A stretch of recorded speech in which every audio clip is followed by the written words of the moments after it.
પ્રકરણ 4 ભારતની રાષ્ટ્રીય ચળવળો. પ્રસ્તાવના. ભારતના વસવાટ દરમિયાન બ્રિટિશરો ભારતની રાજકીય પરિસ્થિતિથી પરિચિત થયા. ભારતની રાજકીય ખટપટો અને આંતરિક નબળાઈનો લાભ ઉઠાવી બ્રિટિશ ઈસ્ટ ઇન્ડિયા કંપનીએ ઈસવીસન 1757માં બંગાળમાં પગપેસારો કરી ઈસવીસન 1857ના સંગ્રામ સુધીના 100 વર્ષના શાસનકાળ દરમિયાન ભારત પર પોતાનું આધિપત્ય જમાવી દીધું.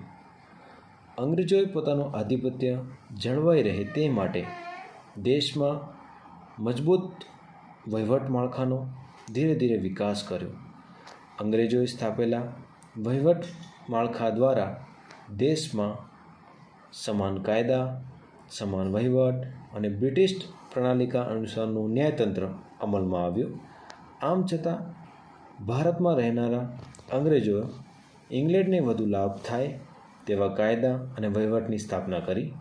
અંગ્રેજોએ ભારતના ભોગે ઇંગ્લેન્ડને સમૃદ્ધ બનાવી ભારતનું સૌથી વધુ આર્થિક શોષણ કર્યું.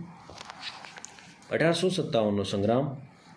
ભારતમાં 1857નો સ્વાતંત્ર્ય સંગ્રામ થવા માટે રાજકીય અસંતોષ, આર્થિક શોષણ, સામાજિક અને ધાર્મિક પરિબળ, લશ્કરી પરિબળ તેમજ તાત્કાલિક પરિબળ જેમાં એનફિલ્ડ રાઇફલને લશ્કરમાં દાખલ કરવાની નીતિ જવાબદાર હતી. સંગ્રામનો પ્રથમ શહીદ મંગલ પાંડે હતો. આ સંગ્રામમાં નાના સાહેબ, તાત્યા ટોપે, રાજા કુંવરસિંહ, રાણી લક્ષ્મીબાઈ, બહાદુર શાહ જફર વગેરે સંગ્રામકારીઓ સામેલ થયા હતા. 1857ના સંગ્રામના ઘણા પરિણામો અને અસરો ઊભી થઈ, જેમાં ભારતમાં કંપની શાસનનો અંત અને બ્રિટિશ તાજ શાસનની શરૂઆત એટલે કે રાણી વિક્ટોરિયાનો ઢંઢેરો વહીવટી, લશ્કરી, સામાજિક અને ધાર્મિક નીતિમાં બદલાવ વગેરેનો સમાવેશ કરી શકાય. 1857નો સંગ્રામ નિષ્ફળ જવા માટે નિર્ધારિત સમય કરતાં વહેલી શરૂઆત, કેન્દ્રીય નેતાગીરીની ઉણપ, અપૂરતા અને પછાત શસ્ત્રો, સંગ્રામકારીઓમાં રાષ્ટ્રીય ભાવના કરતાં પોતાના અંગત સ્વાર્થને પ્રાધાન્ય, યોગ્ય અને સંગઠિત નેતૃત્વનો અભાવ જેવા કારણો જવાબદાર હતા, જેનો વિસ્તૃત અભ્યાસ તમે અગાઉના ધોરણમાં કરી ગયા છો. બહિષ્કાર અને સ્વદેશી ચળવળ. ભારતની રાષ્ટ્રીય ચળવળોમાં એ એક મહત્ત્વનો બનાવ હતો. બંગભંગના આંદોલનની સાથે સાથે બહિષ્કાર અને સ્વદેશી ચળવળનો અંગ્રેજોની કૂટનીતિના પરિણામરૂપ ભાગલા પાડો અને રાજ કરોની નીતિને લીધે બહિષ્કાર અને સ્વદેશી ચળવળને વેગ મળ્યો. બ્રિટિશ શાસન સમયે બંગાળ એ સૌથી મોટો પ્રાંત હતો, જેમાં આજના બંગાળ, બિહાર અને ઓડિશાનો સમાવેશ થતો હતો. ભારતના બીજા પ્રદેશો કરતાં બંગાળ રાષ્ટ્રીય ચેતનાનો કેન્દ્રબિંદુ હતું. રાષ્ટ્રીય ચળવળનો વેગ અને વિચાર બંગાળમાંથી મળતો. વળી 1857ના સંગ્રામમાં હિન્દુ અને મુસ્લિમ એકસાથે અંગ્રેજો સામે લડ્યા. તેથી ભાગલા પાડો અને રાજ કરોની નીતિ અંગ્રેજોની કૂટનીતિ દ્વારા કોમવાદને ઉત્તેજન આપવા માટે ભાગલા પાડવામાં આવ્યા હતા. વાઇસરો કરઝન દ્વારા વિશાળ બંગાળ પ્રાંતના વહીવટી કાર્યક્ષમતા લાવવાના બહાના હેઠળ પૂર્વ બંગાળ અને પશ્ચિમ બંગાળ એમ બે ભાગલા પાડ્યા. બંગાળના ભાગલાનો ઉગ્ર વિરોધ શરૂ થયો. 16 ઓક્ટોબર 1905ના રોજ બંગાળ પ્રાંતના ભાગલાનો અમલ કરાયો. તે દિવસ સમગ્ર બંગાળ પ્રાંતમાં રાષ્ટ્રીય શોક દિન તરીકે મનાવાયો. તે દિવસે તમામ વિદેશી માલનો બહિષ્કારનું આંદોલન અને સ્વદેશી માલના ઉપયોગને ઉત્તેજન આપવાનું એલાન પણ થયું. બંગાળી પ્રજા જ માત્ર નહીં, પરંતુ ભારતના અન્ય લોકો પણ માનવા લાગ્યા કે હિન્દમાં રાષ્ટ્રવાદનો જુવાળ એ જોરશોરથી શરૂ થયો છે. તેને રોકવા આ વિભાજન કરાયું છે. તે દિવસ સમગ્ર બંગાળમાં હિન્દુઓ અને મુસ્લિમોએ એકબીજાના હાથે રાખડી બાંધીને સંગઠન શક્તિના દર્શન કરાવ્યા. આ આંદોલનના મહત્ત્વના 3 લક્ષણો હતા, જેમાં 1. સ્વદેશી અપનાવવું, 2. વિદેશી માલનો બહિષ્કાર કરવો, 3. રાષ્ટ્રીય શિક્ષણ અપનાવવું. સ્વદેશી આંદોલનથી ભારતને ખૂબ લાભ થયો, જ્યારે વિદેશી માલના બહિષ્કારને પરિણામે ઇંગ્લેન્ડના વેપારનો મોટો ફટકો પડ્યો. માન્ચેસ્ટરથી આવતું કાપડ બંધ થઈ ગયું. ઇંગ્લેન્ડથી આયાત થતા ખાંડ, બૂટ, સિગારેટ, તમાકુ વગેરેની આયાતો પણ ઘટી અને ભારતમાં બનેલા કાપડનું વેચાણ વધ્યું. સ્વદેશી માલ બનાવવાના કારખાના શરૂ થયા. બંગાળ ઉપરાંત હિંદના અન્ય પ્રદેશો પંજાબ, ઉત્તર પ્રદેશ, મધ્યપ્રદેશ, મુંબઈ, મદ્રાસ જેવા પ્રાંતોમાં પણ લડતના પ્રત્યાઘાતો પડ્યા. ગુજરાતમાં પણ સ્વદેશીની લડતોનો પડઘો પડ્યો. આનો પડઘો બ્રિટિશ પાર્લામેન્ટમાં જબરજસ્ત પડ્યો અને પાર્લામેન્ટે પુનઃવિચારણા કરીને માત્ર 6 વર્ષ બાદ ઈસવીસન 1911માં બંગાળના ભાગલા રદ કરવા પડ્યા. હિંદવાસીઓનો આ એક યાદગાર વિજય હતો. સંગઠન શક્તિનો વિજય હતો. અંગ્રેજ શાસન વિરુદ્ધ જાગૃત થયેલી નવી ચેતનાનો આ નોંધપાત્ર વિજય હતો. મુસ્લિમ લીગ. અંગ્રેજો ભાગલા પાડો અને રાજ કરવાની નીતિ અપનાવી હિન્દુઓ અને મુસ્લિમ વચ્ચે વૈમનસ્ય ઊભું કરવા માંગતા હતા. તે સમયના વાઇસરો મિન્ટો અને હિન્દી વજીર મોર્લોએ સાથે મળીને હિંદના રાષ્ટ્રવાદને કચડી નાખવા યોજના કરી. રાષ્ટ્રીય લડતની તાકાત વધી ગઈ ત્યારે અંગ્રેજોએ ઉપલા વર્ગના મુસ્લિમોની તરફદારી કરવાની શરૂઆત કરી. અલગ મતાધિકાર અને અલગ મતદાન મંડળોની માંગણી કરવા, એક મુસ્લિમ સંગઠનની રચના કરવા મુસ્લિમોના એક જૂથને સમજાવવામાં અંગ્રેજો સફળ રહ્યા. પરિણામે ઈસવીસન 1906માં મુસ્લિમ લીગની સ્થાપના થઈ. આ સંસ્થાની સ્થાપનામાં મુસ્લિમોના ધાર્મિક વડા આગા ખાન, ઢાકાના નવાબ સલીમુલ્લાહ ખાન, વાઇસરો મિન્ટો અને તેના ખાનગી મંત્રી ડનલોપ સ્મિથે મહત્ત્વની ભૂમિકા ભજવી. મુસ્લિમો કોંગ્રેસના વાર્ષિક અધિવેશનમાં હાજર ન રહે તે માટે કોંગ્રેસના અધિવેશનના દિવસે જ મુસ્લિમ લીગનું વાર્ષિક અધિવેશન ગોઠવવામાં આવતું. આમ અલગ પ્રતિનિધિત્વની માંગણી મુસ્લિમોની નહીં પરંતુ અંગ્રેજોની નીતિની જ નીપજ હતી. મિન્ટોએ મુસ્લિમોને સહયોગી બનાવવાની નીતિની શરૂઆત કરી. તેથી મિન્ટોને કેટલાક લેખકો મુસ્લિમ કોમવાદના પિતા કહે છે. એક ઇતિહાસકાર તો ત્યાં સુધી લખે છે, પાકિસ્તાનના સાચા સર્જક મોહમ્મદ અલી ઝીણા કે રહીમતુલ્લાહ ખાન નહીં પરંતુ મિન્ટો જ હતા. ત્યારથી જ હિન્દુ મુસ્લિમ સંઘર્ષ વધ્યો અને છેવટે હિંદના ભાંગલામાં પરિણમ્યો. ઉગ્ર ક્રાંતિકારી ચળવળનો ઉદ્ભવ અને વિકાસ. ભારતમાં ક્રાંતિકારી પ્રવૃત્તિની શરૂઆત વાસુદેવ બળવંત ફડકેએ કરી. દામોદર ચાફેકર તથા બાલકૃષ્ણ ચાફેકર બંધુઓ, વીર સાવરકર, બારિન્દ્રનાથ ઘોષ, ખુદીરામ બોઝ, પ્રફુલ્લ ચાકી, રામપ્રસાદ બિસ્મિલ, અશફાક ઉલ્લા ખાન, ચંદ્રશેખર આઝાદ, ભગતસિંહ, શિવરામ રાજગુરુ, સુખદેવ, બટુકેશ્વર દત્ત, રોશનસિંહ જેવા અનેક ક્રાંતિવીરોએ રાષ્ટ્રવાદની જ્યોત ઝલતી રાખી. શસ્ત્રો બનાવવાથી માંડીને તેમના ઉપયોગ સુધીની તાલીમ પામેલા યુવાનોને અંગ્રેજ સરકારની ઊંઘ હરામ કરી નાખી. ઉગ્ર ક્રાંતિકારી ચળવળો હિંદમાં ઉદ્ભવી અને દેશ વિદેશમાં પ્રસરી.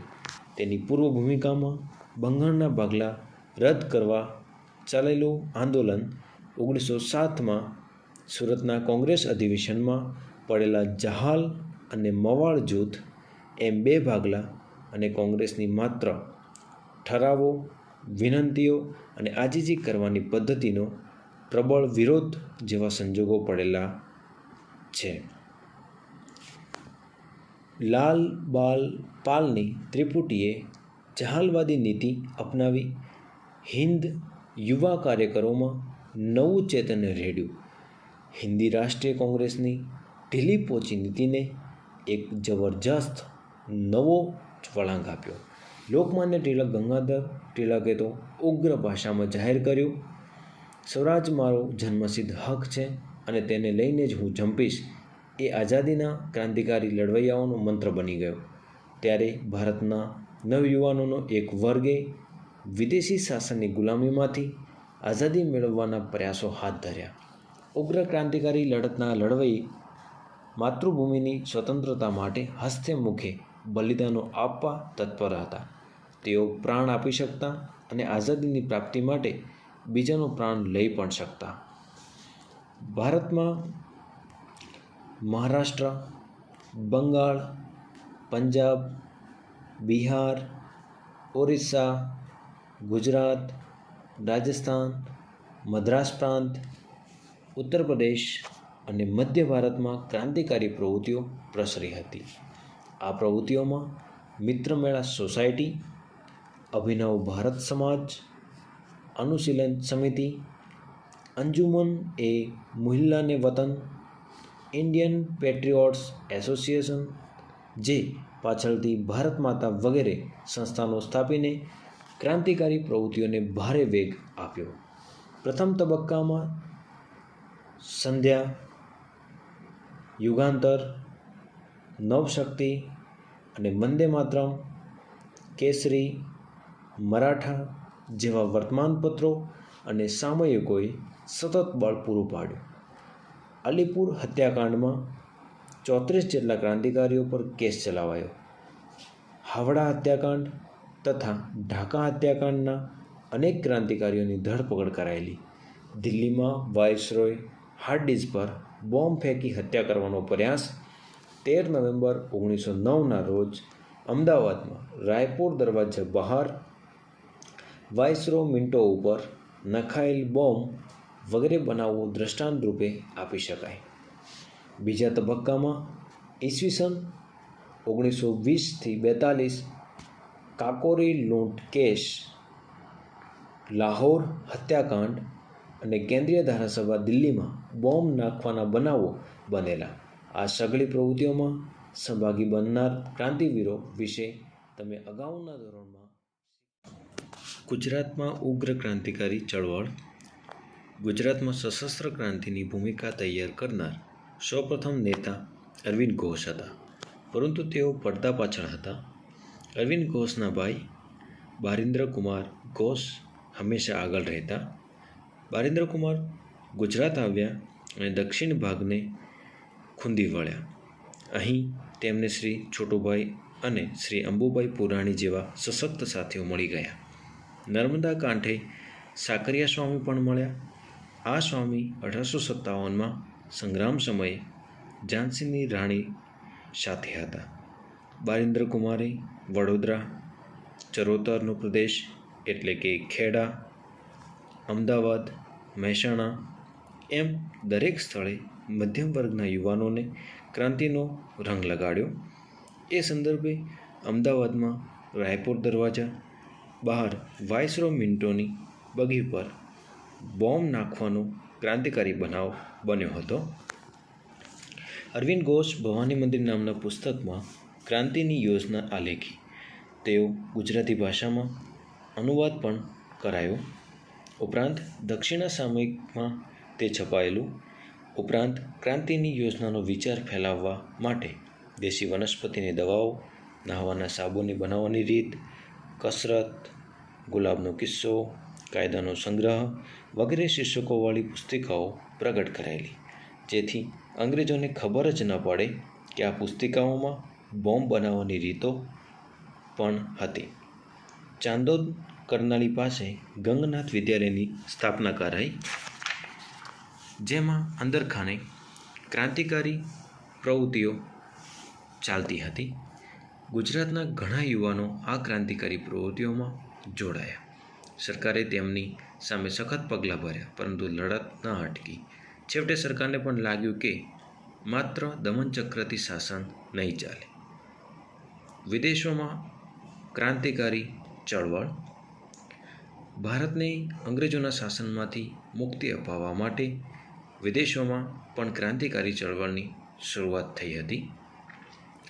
ભારતમાં ઉદ્ભવેલી ઉગ્ર ક્રાંતિકારી પ્રવૃત્તિઓ ભારતની બહાર છેક England, Canada, America, Germany, France, Myanmar એટલે કે Burma, Malaya, Singapore, Afghanistan, Russia વગેરેના દેશોમાં પ્રસાર પામી.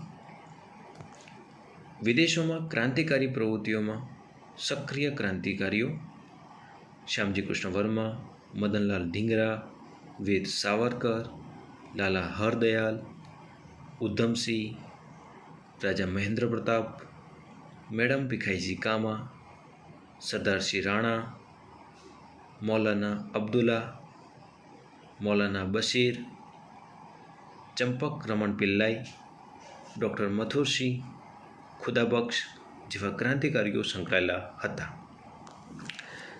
વિદેશોમાં ક્રાંતિકારી પ્રવૃત્તિઓ. વિદેશમાં થતી ક્રાંતિકારી પ્રવૃત્તિઓ દ્વારા ભારતની ક્રાંતિકારી પ્રવૃત્તિને વેગ મળતો હતો. ઇંગ્લેન્ડથી છુપી રીતે રસોઈયાના બિસ્તરામાં પિસ્તોલો એટલે કે શસ્ત્રો ભારત મોકલાતા. ક્રાંતિકારીઓની ટીકા કરનાર અંગ્રેજ વિલિયમ વાયલીની મદનલાલ ધીંગરાએ હત્યા કરી. 1907માં અમેરિકામાં કેલિફોર્નિયામાં ઇન્ડિયન ઇન્ડિપેન્ડન્સ લીગની સંસ્થા સ્થપાઈ, જેનું પાછળથી લાલા હરદયાલે ગદર પાર્ટી નામ આપ્યું. 4 ભાષાઓમાં ગદર સાપ્તાહિક શરૂ કરાયું. આ પ્રવૃત્તિમાં તારકનાથ દાસ અને કરતારસિંહ પણ જોડાયેલા. જર્મનીમાં ચંપક રમણ પિલ્લાઈએ હિન્દ રાષ્ટ્રીય સ્વયંસેવક દળની રચના કરી. ઇરાકને વડું મથક બનાવી ત્યાંથી ભારત ઉપર આક્રમણ કરવાની યોજના ઘડવામાં આવી. જર્મનીના સ્ટુઅર્ટગાર્ટ શહેરમાં યોજાયેલી આંતરરાષ્ટ્રીય સમાજવાદી પરિષદમાં સૌપ્રથમ મેડમ કામાએ તૈયાર કરેલો રાષ્ટ્રધ્વજ ફરકાવ્યો. અફઘાનિસ્તાનમાં તો રાજા મહેન્દ્ર પ્રતાપના રાષ્ટ્રીય પ્રમુખ પદે કામચલાઉ સ્વતંત્ર સરકારની રચના કરાઈ, જેમાં બરકતુલ્લા, આબિદુલ્લા, મૌલાના બશીર, શમશેરસિંહ, ડૉક્ટર મથુરસિંહ વગેરે હતા. આ સરકારે રશિયા, ઈરાન, તુર્કી વગેરેમાંથી મદદ મેળવવા પ્રયાસ કર્યો. તુર્કીના વડા અનવર પાશા અને ગવર્નરને પણ મળેલા. રેશમી રૂમાલ ઉપર લખેલું ગાલિબનામા ષડયંત્ર. તમામ મુસ્લિમોએ એકત્રિત સંગઠિત થઈ ખ્રિસ્તીઓની સામે જંગ માંડ્યો એ પકડાઈ ગયો. રાજા મહેન્દ્ર પ્રતાપે પોતાની સહીવાળી સોનાની પટ્ટી રશિયાના ઝારને મોકલાવી, જેમાં ઝારને ઇંગ્લેન્ડ સાથેના સંબંધો તોડી નાખવા જણાવેલું. રશિયાના ક્રાંતિકારી ટ્રોટ્સ્કીએ તો ભારતના ક્રાંતિકારીઓને બધી જ મદદ કરવા વચન આપેલું. બર્મામાં સોહનલાલ પાઠકે અને સિંગાપુરમાં પરમાનંદે ક્રાંતિકારી પ્રવૃત્તિઓ કરી. ઉપરાંત કામાગાટામારુ અને તોસામારુ સ્ટીમરોની ઘટનાએ ક્રાંતિકારીઓને વિદેશોમાં અંગ્રેજ વિરુદ્ધ લાગણી જાગૃત કરવામાં પ્રેરક બળ પૂરું પાડ્યું. ભારતની રાષ્ટ્રીય અને ઉગ્ર ક્રાંતિકારી ચળવળના ઇતિહાસમાં દેશદાસથી ભરેલા 18થી 24 વર્ષની વય ધરાવતા યુવાનો જ હતા. મોતને મુઠ્ઠીમાં લઈ ગમે તેવા સાહસ અને રોમાંચક કાર્યો તેઓ પાર પાડતા અને પકડાઈ જાય તો હસ્તે મુખે ફાંસીને માચડે ઇન્કલાબ જિંદાબાદ અને વંદે માતરમના ગગનભેદી નારા સાથે ચડી જતા અને એ રીતે મા ભૌમની આઝાદીના ઉમદાને માટે વીરગતિ પામતા. તેમણે જે ઊંચી દેશભક્તિ અને ત્યાગ અને બલિદાન આપ્યા છે તે યુવા પેઢીને સદીઓ સુધી પ્રેરણા આપ્યા કરશે. મોર્લો મિન્ટો સુધારા 1909. ભાગલા પાડો અને રાજ કરોની નીતિ અપનાવી અંગ્રેજોએ હિન્દુ અને મુસ્લિમ વચ્ચે કોમી વૈમનસ્ય ઊભું કરવા માટે યોજના ઘડી. આગા ખાનના નેતૃત્વ નીચે મુસ્લિમોનું પ્રતિનિધિ મંડળ વાઇસરો મિન્ટોને મળ્યું. તે વખતે હિન્દી વઝીર મોર્લે હતા. આ સુધારાને મોર્લે મિન્ટો સુધારા કહે છે. ગાંધીજીનું ભારતમાં આગમન. ગાંધીજી દક્ષિણ આફ્રિકામાં રંગભેદ વિરોધ સત્યાગ્રહની લડત સફળ રીતે લડીને 1915માં પાછા ફર્યા. તેમના રાજકીય ગુરુ ગોપાલકૃષ્ણ ગોખલે અને આધ્યાત્મિક ગુરુ શ્રીમદ રાજચંદ્ર પાસેથી પ્રેરણા મેળવી. ગાંધીજીએ ઘણા ભાગોમાં પ્રવાસ કરી હિંદના જીવનને ઓળખવાનો પ્રયાસ કર્યો. હિન્દુસ્તાનની ગરીબીનું મૂળ અંગ્રેજો દ્વારા થતા શોષણને કારણભૂત ગણી હિંદમાંથી બ્રિટિશ શાસનને નાબૂદ કરવાના ઉપાયો વિચાર્યા. રોલેટ એક્ટ ઈસવીસન 1919. બ્રિટિશ સરકારે ઇંગ્લેન્ડના કાયદા ખાતાના પ્રધાન રોલેટના અધ્યક્ષપદે રોલેટ એક્ટ ઘડી કાઢ્યો. આ કાયદો ક્રાંતિકારીઓ અને રાષ્ટ્રવાદીઓનું દમન કરવાના ઉદ્દેશથી ઘડાયેલો હતો. વ્યક્તિ સ્વાતંત્ર્ય અને વાણી સ્વાતંત્ર્યને હણી નાખતો આ કાયદો કાળા કાયદા તરીકે ઓળખાયો. આ કાયદા મુજબ કોઈપણ શંકાસ્પદ વ્યક્તિની ધરપકડ કરી શકાતી અને તેના પર મુકદ્દમો ચલાવ્યા સિવાય દિવસો સુધી જેલમાં પૂરી રાખી શકાતી, જેથી ગાંધીજીએ આ કાયદાને કાળો કાયદો કહ્યો હતો. મોતીલાલ નહેરુના મતે દલીલ, અપીલ અને વકીલાતનો અધિકાર પણ લઈ લેવામાં આવ્યો. આ કાયદાથી બ્રિટિશ સરકારને વિરોધીઓનું દમન કરવાની વિશાળ સત્તા મળી ગઈ. તેથી તેના નેતાઓ અને પ્રજાઓએ ઠેર ઠેર વિરોધ કર્યો.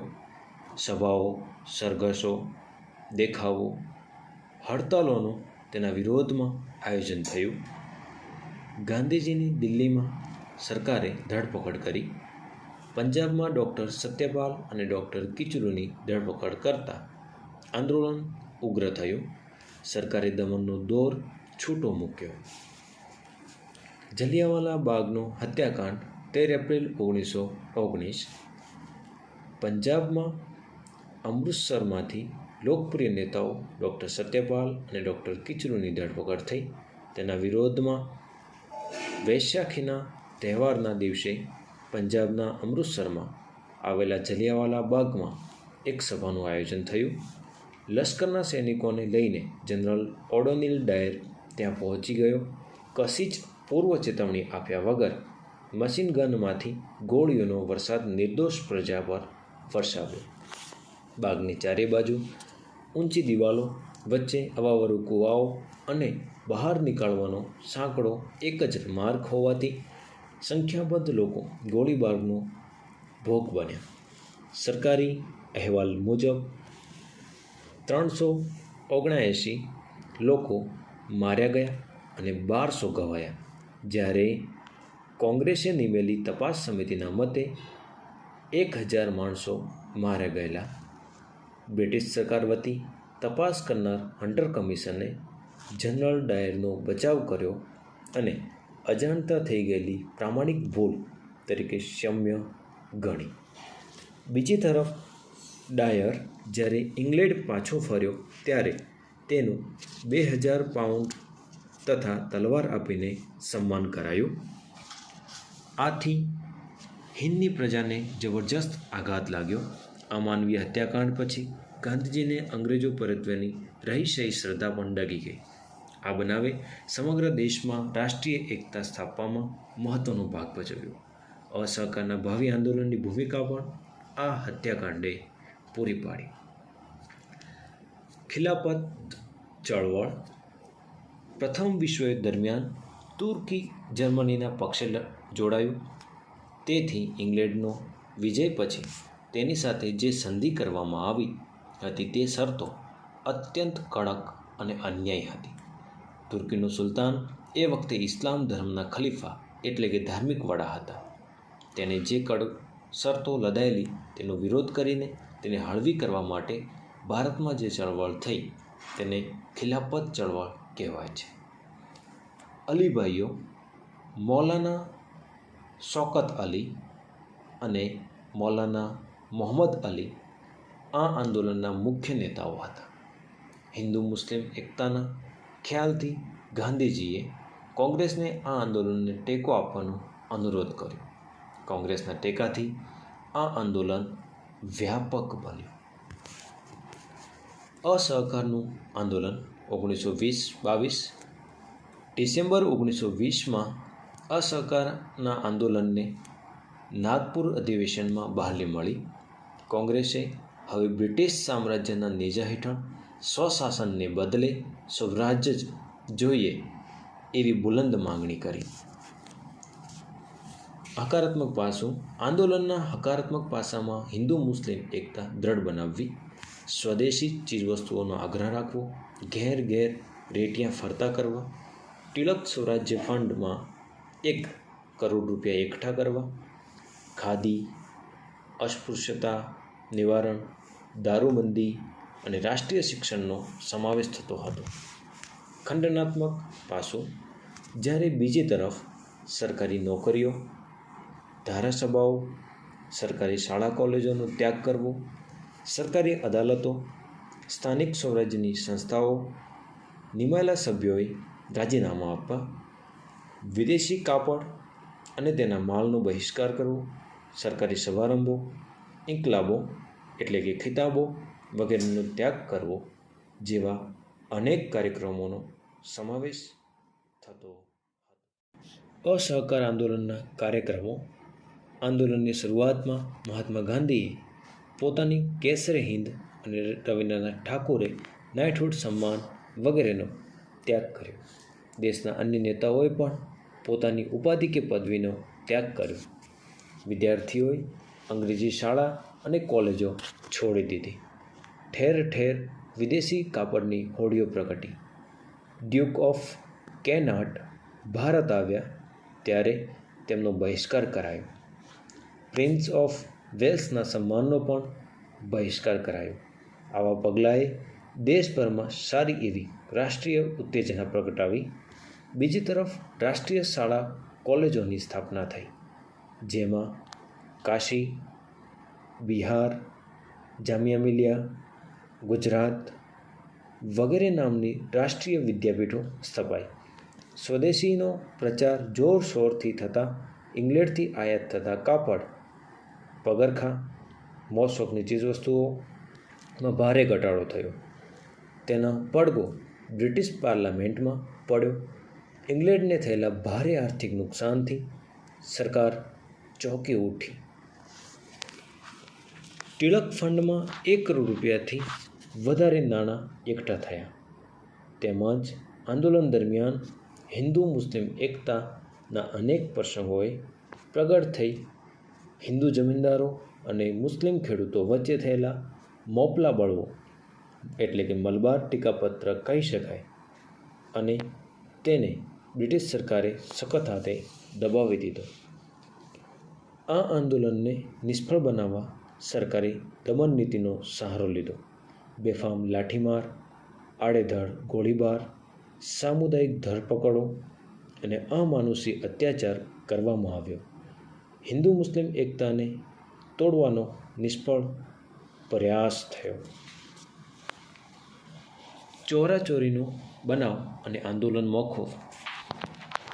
ઉત્તર પ્રદેશના ગોરખપુર જિલ્લામાં આવેલા ચોરાચોરી ગામે 5 ફેબ્રુઆરી 1922 નીકળેલા સરઘસના લોકો પર પોલીસે ગોળીબાર કર્યો. પોલીસની ગોળીઓ ખૂટી ગઈ ત્યારે તેઓ પોલીસ ચોકીમાં ભરાઈ ગયા.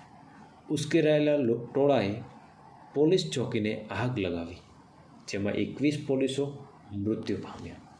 આ હિંસક બનાવના સમાચાર મળતા ગાંધીજીએ જણાવ્યું કે અહિંસાનું મૂલ્ય નહીં સમજનારા લોકોના હાથમાં સત્યાગ્રહનું શસ્ત્ર મૂકીને મેં હિમાલય જેવડી મોટી ભૂલ કરી છે એમ કહી અસહકાર આંદોલન તત્કાળ પાછું ખેંચી લેવાની જાહેરાત કરી. અસહકાર આંદોલનનું મહત્ત્વ અને તેની અસરો. આ આંદોલનને પોતાના હેતુઓ પ્રાપ્ત કરવામાં ભારે સફળતા મળી ન હતી, પરંતુ તેના નકારાત્મક અને રચનાત્મક કાર્યક્રમો દ્વારા તેમણે લોકોને તેમના અધિકારો પ્રત્યે સભાન કર્યા. સરકાર તરફ એક વિરોધી વાતાવરણ સર્જાયું. લોકોમાં અન્યાયની વિરુદ્ધ સંઘર્ષની ભાવના પ્રબળ બની. ભારતના બધા જ વર્ગોમાં રાજકીય જાગૃતિ આવી. સ્વરાજ્ય માટેની તેમની શ્રદ્ધા અડગ બની. લોકોમાંથી લાઠી, દંડ અને જેલનો ભય દૂર થયો. યુવાનો અને સ્ત્રીઓ પણ રાષ્ટ્ર સેવામાં આગળ આવ્યા અને કોંગ્રેસ લોકોની સંસ્થા બની. દેશમાં રાષ્ટ્રીય શિક્ષણ આપતી શાળાઓ શરૂ થઈ. અંગ્રેજીના સ્થાને હિન્દી ભાષાને મહત્ત્વ મળ્યું. જે રાષ્ટ્રીય આંદોલન અત્યાર સુધી શહેરો, નગરો તેમજ બુદ્ધિજીવીઓ પૂરતું સીમિત હતું, તે ગામડે ગામડે અને સામાન્ય જનતા સુધી વિસ્તર્યું. સ્વરાજ પક્ષ લોકોમાં આવેલી રાજકીય જાગૃતિને ટકાવી રાખવાના હેતુથી અસહકારની લડત મોકૂફી બાદ ચિત્તરંજન દાસ મુનશી અને મોતીલાલ નહેરુએ સ્વરાજ પક્ષની રચના કરી. તેમનો હેતુ ધારાસભાઓમાં પ્રવેશી સરકારની અયોગ્ય નીતિનો વિરોધ કરવાનો હતો. સ્વરાજ પક્ષના સ્થાપકોએ પણ ગાંધીજીના અસ્પૃશ્યતા નિવારણ, હિન્દુ મુસ્લિમ એકતા, રેટિયાનો ગુમતા કરવા, નશાબંધી અને રચનાત્મક કાર્યક્રમોનો સ્વીકાર કર્યો. નવેમ્બર 1923 એ સમયે યોજાયેલી ધારાસભાઓની ચૂંટણીમાં સ્વરાજ પક્ષે ઝુકાવ્યું અને કેન્દ્રીય ધારાસભા અને કેટલાક પ્રાંતોની ધારાસભાઓમાં સ્વરાજ પક્ષના ઉમેદવારો ચૂંટાઈ આવતા સ્પષ્ટ બહુમતી મળી. બંગાળ પ્રાંતમાં જો કે બહુમતી ન મળી, છતાં એક મોટા અને મજબૂત પક્ષ તરીકે સ્થાન મેળવી શક્યો. કેન્દ્રીય ધારાસભામાં પક્ષના નેતા તરીકે મોતીલાલ નહેરુ અને બંગાળ પ્રાંતમાં નેતા તરીકે ચિત્તરંજન દાસની વરણી થઈ. સ્વરાજ પક્ષે સરકારી અંદાજપત્રો અને ખરડાઓને નામંજૂર કરી સરકારી અન્યાય નીતિ-રીતિનો વિરોધ કર્યો, તેમજ પ્રજાના પ્રશ્નો તરફ સરકારને ધ્યાન આપવાની ફરજ પાડી. સ્વરાજ પક્ષની કામગીરીને કારણે જ સરકારને સાયમન કમિશન 2 વર્ષ વહેલું નીમવું પડ્યું હતું. ધારાસભામાં સ્વરાજ પક્ષે શિસ્તબદ્ધ કામગીરી બજાવી ઊંચી સંસદીય પ્રણાલીઓ સ્થાપી ભારતના લોકોમાં લોકશાહી પદ્ધતિએ અને બંધારણીય રીતે શાસન ચલાવવાની ક્ષમતા છે એમ બ્રિટિશ સરકાર સમક્ષ સાબિત કરી બતાવ્યું. આવી સુંદર કામગીરીને પરિણામે હિન્દનો શિક્ષિત વર્ગ સ્વરાજ પક્ષ તરફ આકર્ષાયો. લોકોમાં પણ રાષ્ટ્રીય જાગૃતિનો પુનઃ સંચાર થયો. સ્વરાજ પ્રાપ્તિને વધુ નજીક લાવવામાં આ પક્ષે ખૂબ અગત્યનો ભાગ ભજવ્યો. એ સઘળી બાબતોમાં તેનું મહત્ત્વ અને મૂલ્ય રહેલું છે. જૂન 1925માં ચિત્તરંજન દાસનું અવસાન થતાં સ્વરાજ પક્ષ નબળો પડ્યો. કેટલાક સભ્યો સરકારને સહયોગ આપતા તો કેટલાકે નેશનલ પાર્ટી નામનો નવો પક્ષ સ્થાપતા સ્વરાજ પક્ષની પ્રતિષ્ઠા ઓસરી ગઈ. તે પછી ચૂંટણીમાં તો મદ્રાસ પ્રાંત સિવાય સર્વત્ર તેના ઉમેદવારોને ભારે પરાજય સાંપડ્યો. જો કે બિપિનચંદ્ર પાલ અને સુરેન્દ્રનાથ બેનર્જીએ તો તેની કામગીરીની આકરી ટીકા પણ કરી છે.